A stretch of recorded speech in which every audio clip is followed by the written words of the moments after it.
Hi, my name is Danita Jones, and I'm the writer and creator of Evie's Treehouse. I landed safely.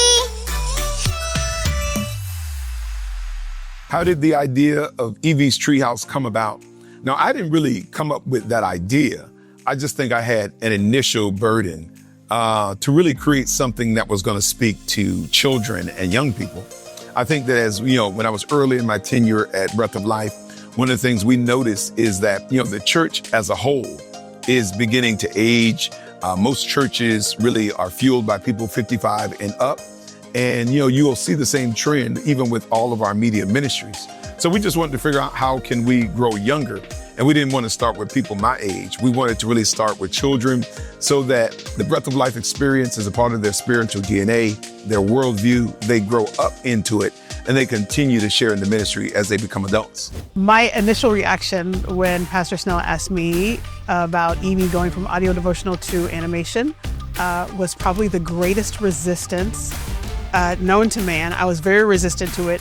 More so too because I realized that I actually have a background in writing for animation. That is part of one of the many things that's part of my Master of Fine Arts degree in writing and screenwriting. And it was my least favorite class. And so I almost actually laughed out loud when he suggested that. Why was it important for us to move it from audio only to animation?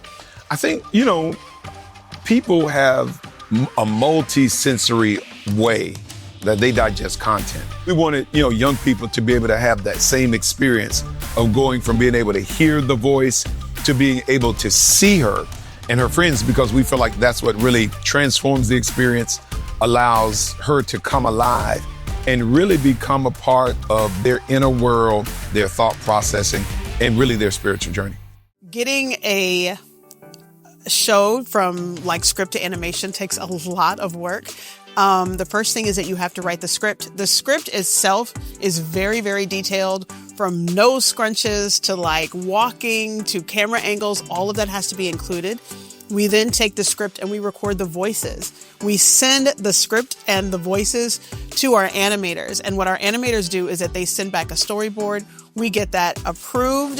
A storyboard can take between 75 to 275 frames, depending on how long the cartoon is.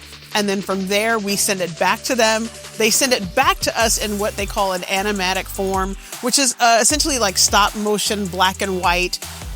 We approve several versions of that, and then they send us the full colored version. And then we look at that process to make sure that voices are lined up the way they go. We approve that. And then by the time it comes back to us, it's really in its rawest form. So we have to add sound, which is called the Foley. So we add the birds singing, we add the music, we add the kids running on grass, we add doors closing in the background. So usually the process of creating one episode of Evie's Treehouse is about a 2 to 3 month process. It's really important in the African American community for kids to be able to see themselves in the stories that they're digesting every day. So you see, young children of all hue. You'll pick up different accents. You'll even see a young person that has a physical impairment. And so we wanted there to be an inclusive approach. And I think many of us of a certain age, we probably grew up with certain stories, whether it was a Sesame Street, whether it was a Bugs Bunny, like you grew up with certain characters. And we want Evie and this cast, and even as they develop, we want young people to grow up learning these lessons so that even when they look back and they think about their spiritual development, how they came to Christ, how certain things became a part of their spiritual personhood, we want Evie and the lessons that she espouses and the things that they glean to be a part of their spiritual DNA and worldview. There was one little girl that would come into the booth every day, and she happened to favor one of our characters, and she would sit on the beanbag and wait for that character to show up on screen, and she would applaud every single time as if she hadn't seen it the day before.